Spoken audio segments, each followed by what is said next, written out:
Derecho Penal, cursando el máster de Derecho Procesal en la Universidad de Salamanca. Participo como colaboradora en el tema de apoyo académico y de organización en la vicepresidencia del Instituto Iberoamericano de Derecho Procesal, precisamente junto al doctor Camilo Constantino, que tengo el gusto de conocer y que ha sido mi maestro en el tema de derecho procesal. Soy meramente procesalista y pues también agradecer al maestro Alejandro Aquino por esta oportunidad de poder platicar con ustedes, con el estado de Jalisco, que de Guadalajara me gusta mucho. De hecho iba a ir, pero por cuestiones laborales no pude asistir. Pero espero en este tiempo poder platicar con ustedes. Es un tema muy bonito. Es un tema que a mí me gusta muchísimo y que es lo de hoy, ¿no? Que es el tema de corrupción. Y en específico vamos a hablar sobre las medidas cautelares en hechos de corrupción. Y fíjense, compañeros, que el sistema acusatorio latinoamericano se encuentra implementado prácticamente en muchos países del continente. A inicios de este milenio, la oralidad, la inmediación y la contradicción, pues eran figuras normalmente novedosas para buscar una mayor transparencia en la sustanciación de los procesos judiciales, y bajo ese contexto se ha intervenido y se han puesto estos esfuerzos humanos, y no solo humanos, sino materiales, para lograr el objetivo. En el caso de México, se vivió una etapa de implementación que duró cerca de una década. Y una vez que fue instaurado ya el sistema acusatorio en estas audiencias públicas, que ahora son públicas, pues se presentó un fenómeno que se fue visualizando aún más, que es un tema innovador, que es un tema que estamos escuchando, que es el tema de la corrupción. ¿Sí? Entonces, en los sistemas escritos, la corrupción quizás se ocultaba en los múltiples volúmenes de expedientes que iban y que eran analizados por fiscales y por supuesto por los juzgadores. Y por ello, solo se conocía esas situaciones cuando alguna de las partes lograba desentrañar los hechos. En la actualidad, el tema de corrupción es evidente. ¿Por qué? Porque precisamente existe esa evidencia en una audiencia pública, donde la palabra habla de las partes que se transmite por canales de comunicación que son inmediatas. Y claro, llegan a transmitir ese mensaje de justicia o tal vez de impunidad. Y fíjense que en los temas de anticorrupción, devienen de compromisos internacionales que no solamente se van a limitar a estos procesos judiciales, sino también a un fenómeno social que ataca a los sectores de nuestro país. El tema de la corrupción se ha infiltrado en el tema de factor económico, en el mundo globalizado, de tal forma que es un hecho contrario a la norma que estoy segura puede causar un desastre financiero en los países. Por esta razón, en nuestro país, en México, hicieron modificaciones constitucionales y legales para poder combatir esta parte de corrupción con figuras novedosas, pero también complejas en la práctica forense. Y entre estas medidas adaptadas para poder combatir la corrupción, se han traído diversas figuras de distintas ramas del derecho, que tienen una finalidad, por supuesto. Esta finalidad es darle eficacia a los procesos judiciales y poder evitar la impunidad por el retraso de las investigaciones o también por la búsqueda de sanciones. Y entonces una de las figuras que son imprescindibles para esta eficacia procesal es precisamente el proceso cautelar. Un proceso de conocimiento ordinario sin cautela es como un negocio sin publicidad, ¿sí? Aunque esté bien estructurado, si no es eficaz, es injusto o tal vez obsoleto. Entonces, el tema de medidas cautelares ha sido siempre un instrumento idóneo para poder lograr los fines del proceso. Y por ello es donde los expertos deben centrar la atención para poder lograr subir el índice de percepción de combate a la corrupción y, por supuesto, a la impunidad. Entonces, en un ejemplo concreto, se presenta cuando una institución de gobierno ha sido víctima de omisión y la fiscalía no realiza nada para poder impedir que se siga consumando el resultado. Vamos a poner un ejemplo. Tratándose de la ejecución de un contrato ilícito, donde no se garantizaron quizá las mejores condiciones del Estado en el intercambio de obligaciones.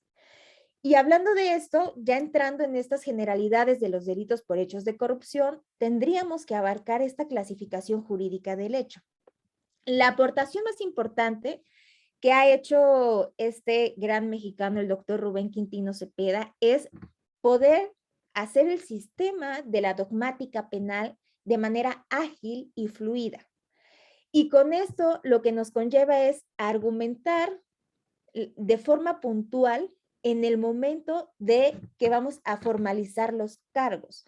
Entonces, el doctor Rubén Quintino Cepeda sostiene que la clasificación jurídica del hecho se va a conformar por el tipo penal, el grado de ejecución del hecho, la forma de intervención delictiva, la naturaleza, si es dolosa o culposa de la conducta, y si existe quizá un tipo de concurso de delitos cuando se aplique, es decir, un concurso real o un concurso ideal, pluralidad de conductas o una sola conducta. Entonces, dentro de este tema, vamos a ver el tipo penal. Bueno, el tipo penal es la descripción de la conducta en la norma penal y puede tener, pues, diversas atenuantes, puede tener agravantes, puede tener calificativas, puede tener modalidades. La descripción de la conducta, ¿qué es lo que va a hacer? Va a permitir que el operador, al momento de clasificar un hecho, se encuadre, pero no elemento por elemento, sino de manera general. Cuando hablamos de grados de ejecución del hecho, se va a componer por la tentativa. Esta tentativa puede ser acabada e inacabada.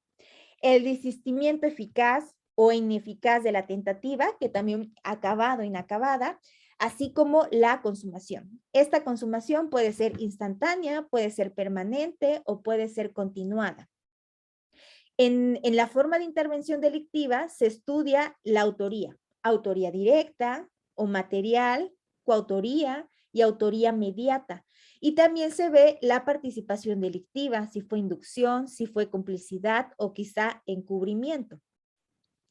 Entonces, ya teniendo estas, ahora hay una naturaleza de la conducta que puede tener una acción, puede ser dolosa o culposa, una quizá omisión simple, dolosa o culposa, una comisión por omisión dolosa o culposa y las acciones libres en su causa dolosas y la participación por omisión dolosa.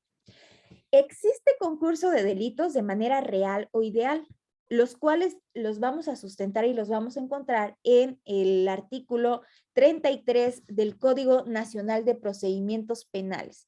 Ese va a ser nuestro material de trabajo, donde hablamos sobre el tema de medidas cautelares y ahí mismo vamos a encontrar esta parte de el tipo de concurso. Ahora, la clasificación jurídica del hecho puede sustituir perfectamente viejos conceptos del derecho procesal como cuerpo del delito y la probable responsabilidad, ¿sí? Esto tiene que ser con la argumentación planteada del doctor Rubén Quintino, que lo que hace es permitir clasificar un hecho él dice, con la misma velocidad con la que cambia la luz de un semáforo, es decir, de inmediato. Aquí yo soy veracruzana, aquí dirían, Quintino dice de forma inmediata, aquí dirían de en chinga, rapidísimo, vulgarmente. Entonces, de esta manera tendríamos que clasificar un hecho y eso para todos los tipos penales que existen, compañeros. Por ejemplo, antes de comenzar esta conferencia con ustedes, estaba cuidando un terremoto de 4 años que estaba jugando con un vecinito. Entonces, esta nena que se llama Ángela, resulta que le pega al niño con un juguete. Entonces, si nos apegamos a esta clasificación y este señalamiento que hace el doctor Rubén Quintino, que nos dice que tiene que ser esta clasificación de forma inmediata, pues tendríamos lesiones consumadas instantáneamente donde intervino la autora directa en forma de acción dolosa. Y que resulta que al momento de que Ángela le pega a otro niño, este niño enojado quiere pegarle, es decir, le quiere devolver o volver el golpe. Entonces, cuando el niño señala un juguete para poder pegarle, en ese momento le grita a la mamá. Entonces le grita a mamá, yo me doy cuenta que le grita y el niño deja el juguete y se va corriendo. Entonces, esa fue una tentativa inacabada. Y así clasificar todos los hechos en nuestra vida cotidiana y, por supuesto, en materia jurídica. Ahora, en temas de corrupción, les repito, pues esta clasificación va a sustituir lo que anteriormente conocíamos como el cuerpo de delito y la probable responsabilidad. Un ejemplo concreto de la clasificación de un hecho en temas de corrupción se va a presentar cuando, por ejemplo, un empresario para ganar una licitación ofrece o también puede otorgar dádivas a un servidor público encargado de contrataciones. Entonces, de inmediato, vamos a clasificar el hecho como un cohecho consumado instantáneamente por el autor directo en forma de acción dolosa. ¿Sí? Otro ejemplo se puede presentar cuando, por ejemplo, un servidor público realiza una adjudicación directa a sabiendas de que debió haber licitado para otorgar una contratación pública. Entonces, con los elementos de la clasificación, de inmediato nosotros tenemos que decir que ese hecho es uso ilícito de atribuciones y facultades consumado instantáneamente por el autor directo en forma de acción dolosa. En el caso, por ejemplo, de la transnacional de Odebrecht, cuyos empresarios otorgaron sobornos a servidores públicos mexicanos para poder obtener una contratación más benéfica para sus empresas, se presenta el tipo penal de cohecho internacional. Entonces ahí vamos a tener un cohecho internacional consumado continuadamente por los coautores en forma de acción dolosa. Y ahí la propia empresa puede ser incriminada por omisión. ¿Por qué? Porque a pesar de contar con controles en el cumplimiento de sus programas de vigilancia y de custodia, fueron inobservadas y por tanto se puede clasificar el hecho como un cohecho internacional consumado permanentemente por la autora directa, que en este caso sería la empresa, en forma de omisión simple dolosa. Entonces, en delitos de corrupción es posible aplicar concurso de delitos tales como defraudación fiscal, las operaciones con recursos de procedencia ilícita o delitos de carácter económico.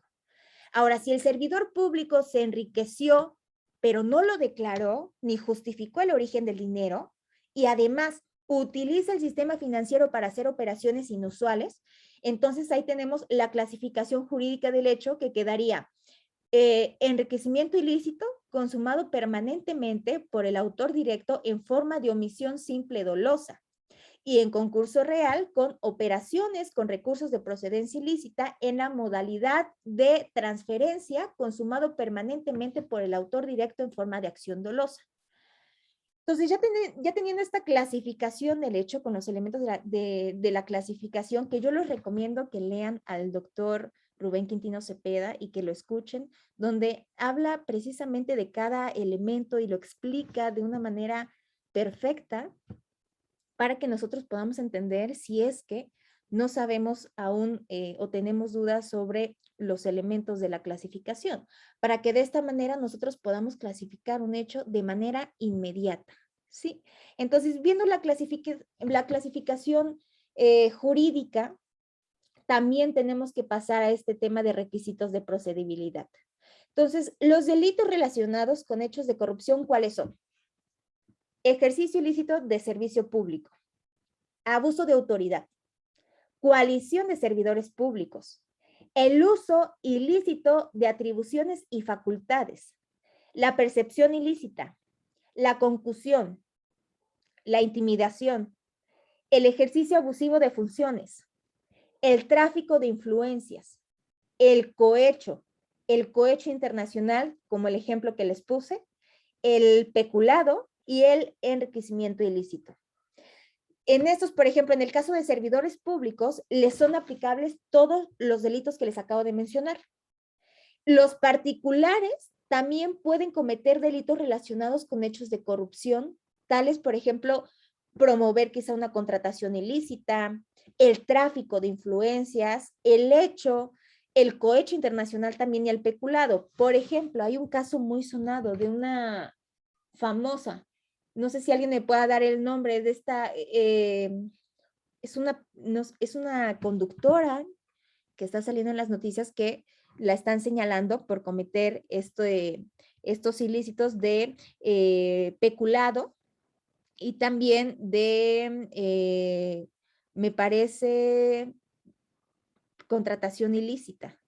Entonces, ella no es servidora pública, pero siendo particular, también se le puede llevar este tema de peculado, de delitos de corrupción. En el caso de las empresas, va a depender de los números clausus por las cuales pueden cometer delitos. Por ejemplo, en el caso de México, en el ámbito federal, se contempla la posibilidad de sancionar a una persona jurídica en delitos como tráfico de influencias y el tema de cohecho.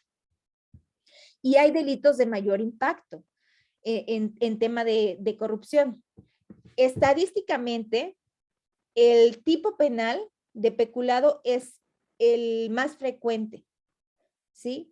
¿Por qué? Porque lo realizan principalmente personas físicas o jurídicas que reciben dinero, que en este caso es dinero público, para una contratación específica. ¿Y qué es lo que hacen? Lo van o lo desvían, lo distraen. ¿Para qué? Para un objeto distinto, ¿sí? Y el objetivo de ellos es obtener un beneficio propio o de terceros. Esa es la parte de peculado. En el uso ilícito de atribuciones y facultades es el tipo penal que más se consuma en el caso del desempeño de servidores públicos. Entonces, la hipótesis que más se presenta es la contratación ilícita y el otorgamiento de concesiones de manera ilícita. Esto lo podemos confirmar en la Fiscalía, por ejemplo, en la Fiscalía Combate a la Corrupción, donde ellos, precisamente el director ha mencionado cuáles son los delitos que más se consumen ahí en esa fiscalía, ¿no? Y entrando en el tema de medidas cautelares, tenemos caracteres de las medidas cautelares. Es decir, todo proceso cautelar debe de tener lo siguiente: instrumentalidad, provisionalidad, flexibilidad, contingencia, proporcionalidad y, por supuesto, universalidad. ¿Y qué pasa? Si faltara alguno. Si falta alguno de estos, simplemente la medida no funciona y por lo tanto no sería eficaz la figura jurídica. Y vamos a ver cada uno de ellos para poder entenderlo. Por ejemplo, la instrumentalidad debe entenderse como esa necesidad que surge para toda la medida cautelar que sea obligatoria, otorgada o revisada por una autoridad jurisdiccional. Esa es la instrumentalidad. La provisionalidad se refiere a la temporalidad, es decir, toda medida cautelar debe tener una duración específica, o por lo menos hasta la emisión de una sentencia. En el caso, por ejemplo, de que se prolongue el proceso, se deberá cambiar la medida cautelar, y eso lo encontramos sustentado en nuestro Código Nacional de Procedimientos Penales. En el ejemplo de la prisión preventiva, ahí bien nos dice que no puede exceder de 2 años, salvo que exista, o si hay o existe una prolongación, sea por el ejercicio del derecho de la parte del defensa del imputado. O también hay algunos casos, por ejemplo, número 1, cuando el imputado y su defensor gestionen incidencias evidentemente dilatorias con el fin de poder prolongar el proceso para que transcurra el tiempo de o para dictar la sentencia. Esa es la primera. La segunda, cuando el imputado o su defensor manifieste o el juzgador pueda advertir la existencia de tortura y esta deba resolverse de manera inmediata o primeramente. Tercera, durante el tiempo en que el proceso penal esté suspendido a causa de un mandato judicial. Y la última, cuando el proceso se encuentre suspendido o se aplace por impedimento por la inexistencia del imputado o de su defensor. La flexibilidad o la mutabilidad va a ser o es el cambio que puede tener una medida cautelar en cualquier momento.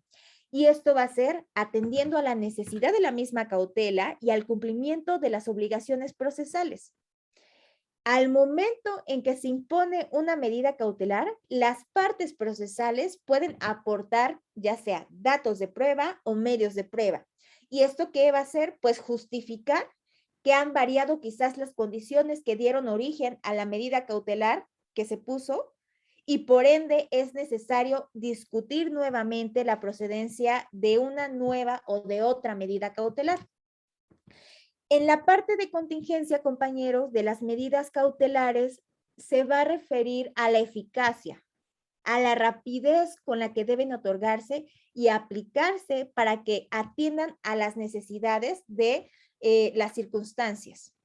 Aquí en la parte de peligro de demora del otorgamiento de una medida cautelar puede generar graves violaciones a derechos de las personas y también afectación a la sociedad. ¿Por qué? Peligro de fuga del imputado, la obstaculización de la investigación o del proceso. Eso vamos a encontrar dentro de esta parte de la contingencia, es decir, la eficacia.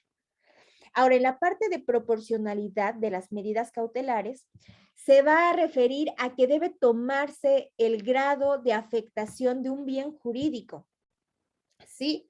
La intervención de una persona en el hecho, el comportamiento posterior de la persona después del hecho y la colaboración para someterse al cumplimiento de obligaciones procesales.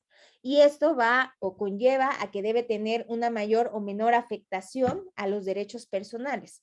Entonces, en esta parte de proporcionalidad en la aplicación de la medida cautelar, tiene una íntima relación con la protección de la presunción de inocencia. ¿Qué es la presunción de inocencia? Que bueno, dentro de un proceso judicial, a cualquier persona que se le imputa un hecho que la ley señala como delito, es y debe de ser tratada como inocente hasta que se demuestre lo contrario. Ahora, si se aplica una medida cautelar más gravosa, pero proporcional a las circunstancias que motivaron el cumplimiento de una obligación procesal, no se va a violar la presunción de inocencia. ¿Por qué? Ya que la motivación de la cautela es diferente al hecho que se atribuye al gobernado. Y a la inversa, el fiscal, si no justifica una proporcionalidad, si no justifica una necesidad de la medida cautelar para el cumplimiento de las obligaciones procesales, entonces la medida más leve, basada en la existencia del hecho, se le atribuye al gobernado, que viola la presunción de inocencia. Entonces, en estricto derecho, el fiscal, al ser peticionante de una solicitud cautelar, por sí mismo no viola el principio de presunción de inocencia, ya que el juez, en este caso, recordemos, es un juez de control, en el ámbito de sus facultades va a tener la posibilidad de tomar en cuenta a petición, modificarla o desecharla. El fiscal hace un análisis de proporcionalidad para sustentar su petición. Las partes procesales van a sustentar su pretensión, pero en este caso es el juez en plenitud de jurisdicción quien va a determinar la pertinencia, la idoneidad de la medida cautelar. Y eso lo vamos a encontrar también en el Código Nacional de Procedimientos Penales. En este tema de la prisión preventiva oficiosa, por ejemplo, el Ministerio Público puede prescindir de esa petición con autorización del superior jerárquico. ¿Y qué es lo que puede hacer? Solicitar la aplicación de otras medidas cautelares diversas a la privativa de la libertad, atendiendo al análisis claro que les vengo mencionando de proporcionalidad y contingencia. Algunos fiscales, algunos ministerios públicos no están de acuerdo con eso. Y les digo que no están de acuerdo porque precisamente hace poco acabo de tener una plática con unos compañeros, me parece que eran del INACIPE, en donde yo les ponía ejemplos y les hablaba también de este caso en donde el fiscal pues no solicita una medida cautelar de prisión preventiva oficiosa, sino que otra. Y ellos decían, pero ¿cómo va a ser eso? Si eso está establecido en la Constitución, en nuestra Carta Magna. Y aparte en el Código Nacional de Procedimientos Penales, en el 167. Pero sí se puede. El requisito es que lo tiene que autorizar el superior jerárquico. Y claro, esto siempre va a ser a criterio del Ministerio Público, que pues no todos los ministerios públicos son iguales, no todos piensan igual.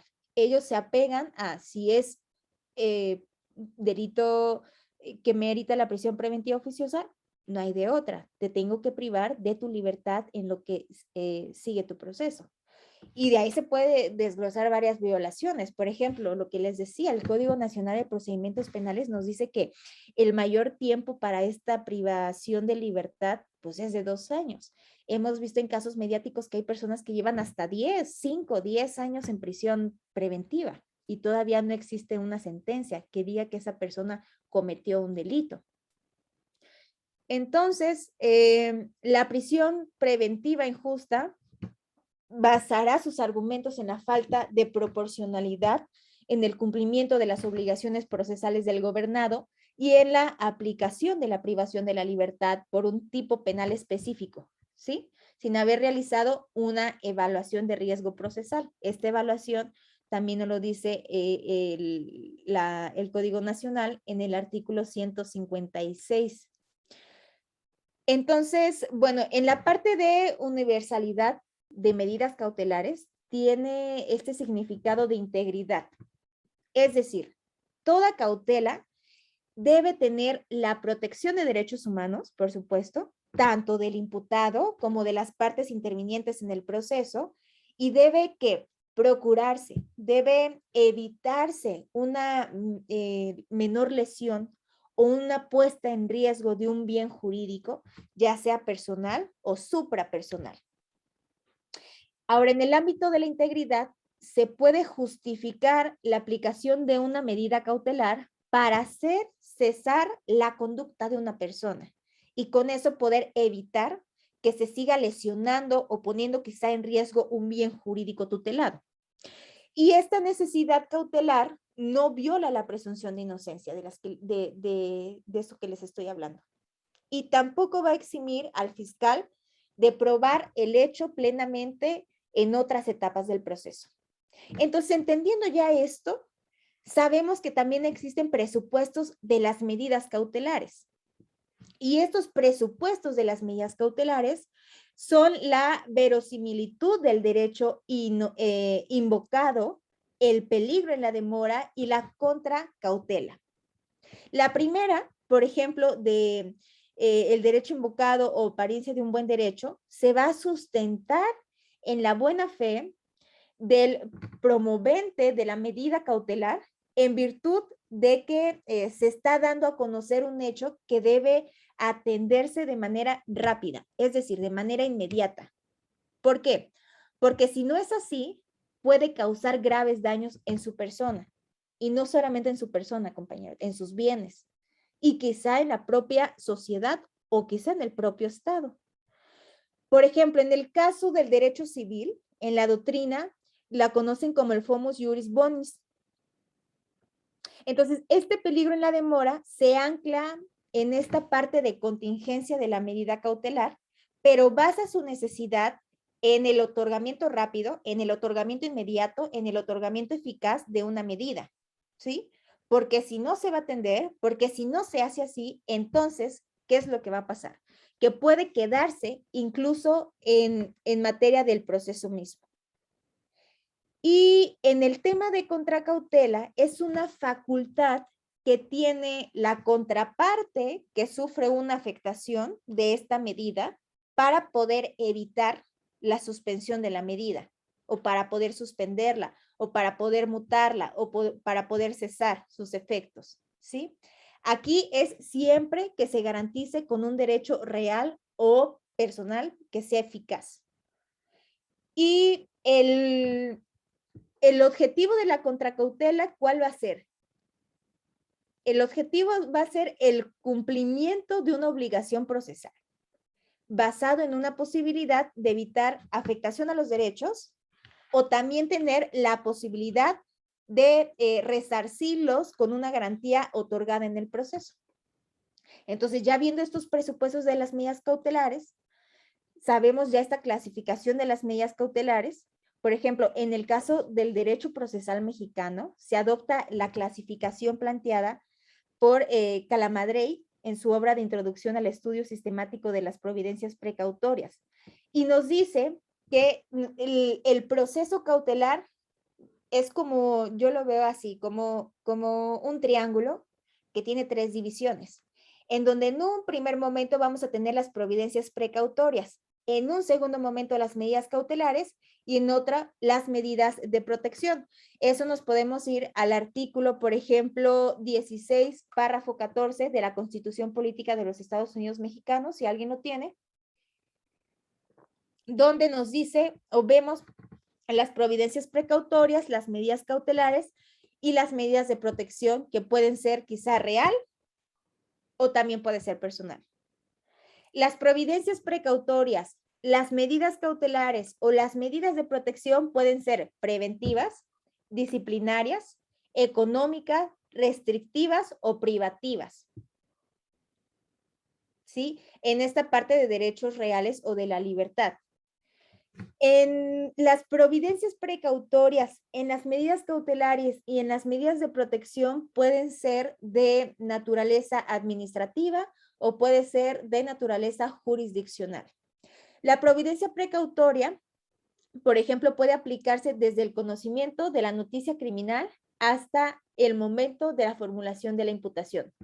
La medida cautelar va a ser desde la formulación de la imputación hasta que exista una sentencia definitiva. Y fíjense que las medidas de protección se aplican en todo momento del proceso. Es decir, puede ser desde el conocimiento de la noticia criminal hasta mientras que no quede firme o se cierre la investigación o del proceso penal. Entonces, para que nosotros podamos hablar en específico, ya sea de providencias precautorias, de medidas cautelares o de las medidas de protección, tenemos que entender que en qué momento se aplica cada una. Y para eso yo les digo de forma esquematizada que nosotros en nuestra imaginación veamos este proceso cautelar en la forma de una pirámide. Entonces, en un primer momento vamos a tener las providencias precautorias. En un segundo momento, las medidas cautelares y las medidas de protección. E identificar en qué momento las tenemos que poner o podemos usarlas. Y ya teniendo esta clasificación de las medidas cautelares, pues nos podemos ir a la problemática de la aplicación de las medidas cautelares. Fíjense, compañeros, que la aplicación de las medidas cautelares va enfocada principalmente al cumplimiento de obligaciones procesales. Eso les vengo diciendo. ¿Sí? Específicamente, por ejemplo, a lograr que la comparecencia del imputado en el proceso. Y el principal factor donde inicia la problemática de la aplicación de la cautela se llama populismo punitivo. ¿Por qué? Porque para las instituciones gubernamentales es más fácil privar de la libertad a una persona que generar, por ejemplo, una infraestructura para poder dar seguimiento al cumplimiento de cualquier medida cautelar. Y también mediáticamente tiene mayor impacto privar de la libertad a una persona que someterla, por ejemplo, a cualquier otro tipo de medida. Y la percepción social del derecho penal es que derecho penal es igual a prisión. Y eso no es así. Tenemos que saber, compañeros, que derecho penal no es sinónimo de prisión, ¿no? Entonces, esa es la percepción que se tiene socialmente, que es sinónimo de prisión y no de justicia restaurativa. Entonces, cuando las instituciones del Estado no cuentan con esa legitimación para poder actuar y se aplica una medida distinta a la privativa de libertad, se genera una presunción de corrupción. La medida cautelar, pues no puede concebirse como una venganza privada. ni puede quedar, por ejemplo, al arbitrio de las partes en perjuicio de la contraria. ¿Qué es lo que se tiene que hacer? Garantizar las condiciones básicas del equilibrio para poder discutir su procedencia y en caso de buscar el cese para los efectos cautelares otorgados, pues la base de igualdad y de contradicción. Entonces, esa es la gran problemática que vemos y que se ve dentro de la aplicación de las medidas cautelares. Eso desde el punto de vista de estudio y que se ve en el tema operativo. Y habrá muchísimas otras cuestiones, otras problemáticas que aquí, si los compañeros pues son litigantes o que también están por parte del Ministerio Público, pues se pueden detectar y pueden darse cuenta. Esas son las problemáticas que se ven dentro de las medidas cautelares, aunque podemos poner en mesa de debate algunas otras. Ustedes tendrán su punto de vista, algunos están en favor, algunos están en contra. Por ejemplo, el tema de prisión preventiva oficiosa es un tema que ha traído el debate desde hace muchísimo tiempo. ¿Por qué? Porque está la protección de la víctima, pero también tenemos que llevar a cabo esta, les digo, presunción de inocencia, que es un principio, ¿sí? Y que si no sabemos utilizarlo dentro de este proceso cautelar, pues algunos dirían que se está violando este derecho de presunción de inocencia. Pero si lo fundamentamos, formulamos de buena manera, como les explico, pues no habría esa violación a la presunción de inocencia como tal. Y sabiendo ya esto, también tenemos que saber que existe una legitimación y una competencia. ¿Por qué? La medida cautelar va a poder ser solicitada por el Ministerio Público o también por el asesor jurídico de la víctima. En los casos de corrupción, las partes procesales, con intervención directa de la Autoría Superior de la Federación y con la Secretaría de la Función Pública, son quienes intervendrán en carácter de representantes del Estado en los delitos correspondientes, en los delitos de corrupción. Y los entes gubernamentales del Estado tienen y pueden solicitar la aplicación de medida cautelar en contra de los imputados, con excepción de la prisión preventiva. Y eso va a ser exclusivamente del Ministerio Público. Es decir, cuando el Ministerio Público decida prescindir de una solicitud de prisión preventiva oficiosa, los entes del Estado, si tienen derechos impugnatorios, para que con esto puedan considerar esa facultad. En el Código Procesal dice que el Ministerio Público lo legitima para que pueda solicitar que se prescinda de la prisión preventiva oficiosa, como les digo. Sin embargo, al dotarle de derechos procesales a los entes del Estado, esa facultad se va a ver limitada o en su caso observada, y esto va a conllevar a que quede sin aplicación, quede sin efecto, y esto va a afectar la libertad de las personas. Esto en la parte de esta legitimación y de la competencia. Está la parte de control legal y del judicial de las cautelas. Por ejemplo, las medidas cautelares tienen control legal. ¿Por qué? Porque se van a establecer en parámetros objetivos de aplicación y control judicial. ¿Para qué? Cuando se realiza un test de proporcionalidad en dicha aplicación. Y también existen omisiones legislativas en la ejecución de medidas cautelares, principalmente cuando se tratan aquellas que son medidas preventivas, que son medidas disciplinarias, que son medidas restrictivas. ¿Por qué? Porque la regulación normativa no, más bien se ha enfocado a regulación de los parámetros de privación de libertad. Entonces es importante mencionar que las omisiones legislativas han sido subsanadas por la supletoriedad y la complementariedad de las leyes procesales, que si bien es cierto, no afecta el principio de legalidad, pero ¿qué va a pasar? Que sí genera un mayor margen de interpretación de la práctica y que por ende una incertidumbre jurídica. En este caso, ¿a quién? Al gobernado. Entonces, ya teniendo eso, también sabemos que existe una coordinación interinstitucional para la aplicación del proceso cautelar. ¿Pero qué es eso? A ver, la solicitud de la medida cautelar en delitos de corrupción recae sobre el Ministerio Público y también sobre los entes fiscalizadores del Estado. La imposición de la medida cautelar recae sobre el órgano jurisdiccional. El problema es o se presenta en la vigilancia y en la supervisión del cumplimiento de medidas cautelares. ¿Por qué? Porque recae en las UMAS, en las unidades de medidas cautelares, que no cuentan con una infraestructura y que no cuentan con el personal suficiente para dar cumplimiento a ese objetivo.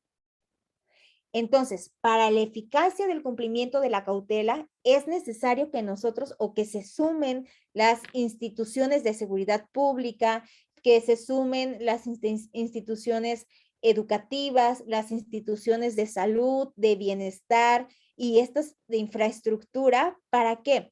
Para que en coordinación se puedan formar o se puedan realizar programas integrales de cumplimiento de cualquier medida. Porque si no pasa esto, compañeros, el camino cómodo siempre va a ser ¿cuál? La privación de la libertad. Y esto es real.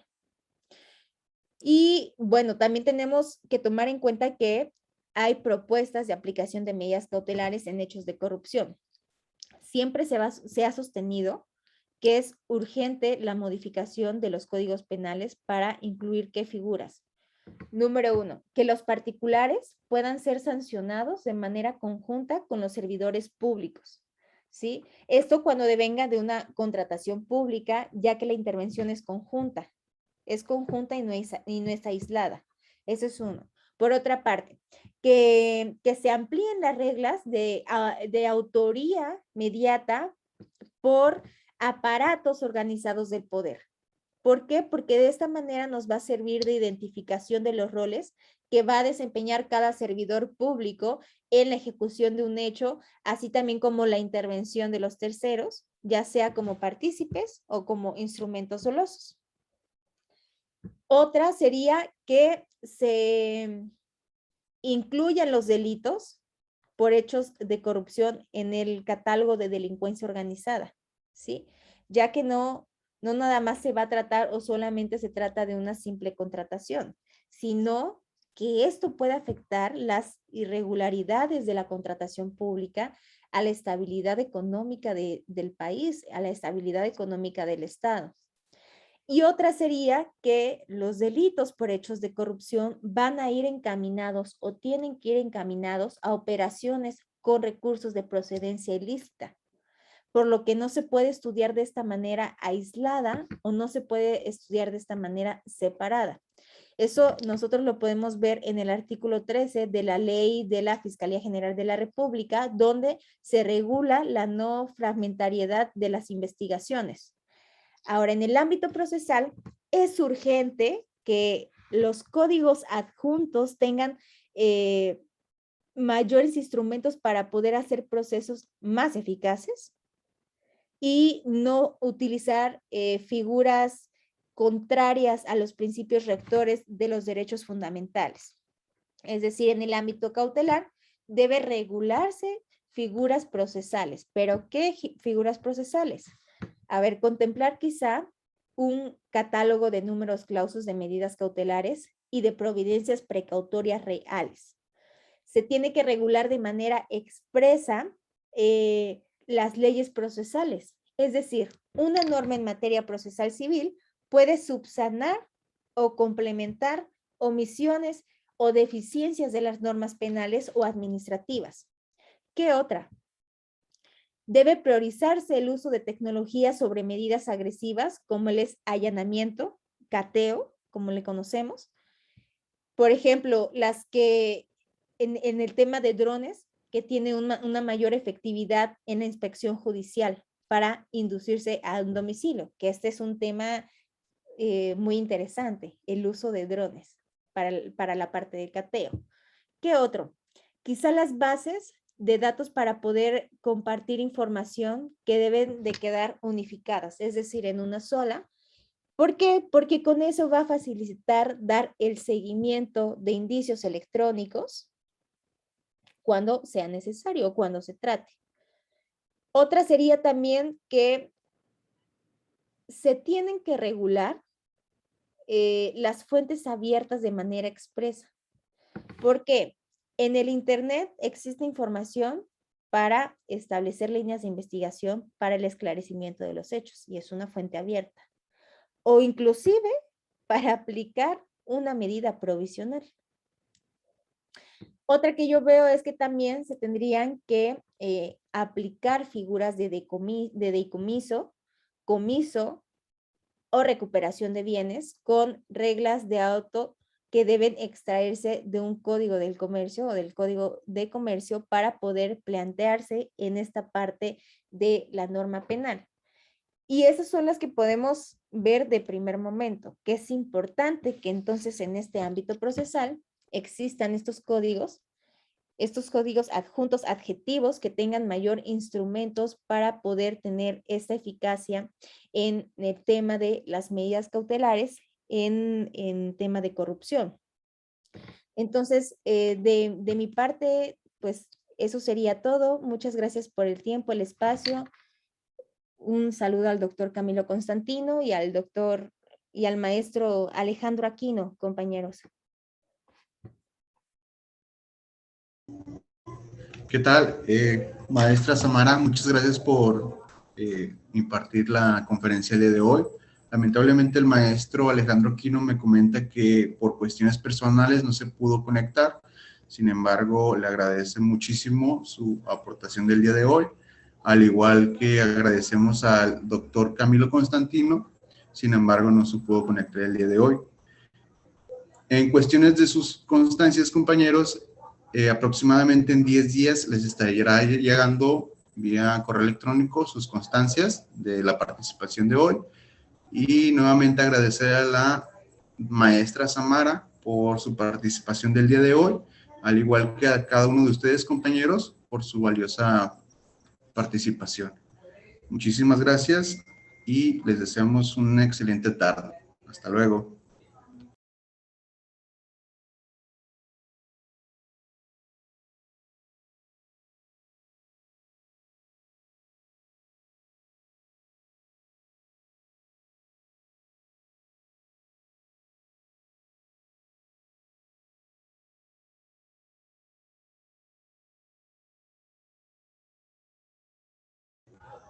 Recuerden, las constancias serán enviadas aproximadamente en 10 días. Si no les llegan 10 días, que sería el 22 de noviembre, favor de mandarle un mensaje vía WhatsApp al número que se registraron y ahí les estarán llegando sus constancias.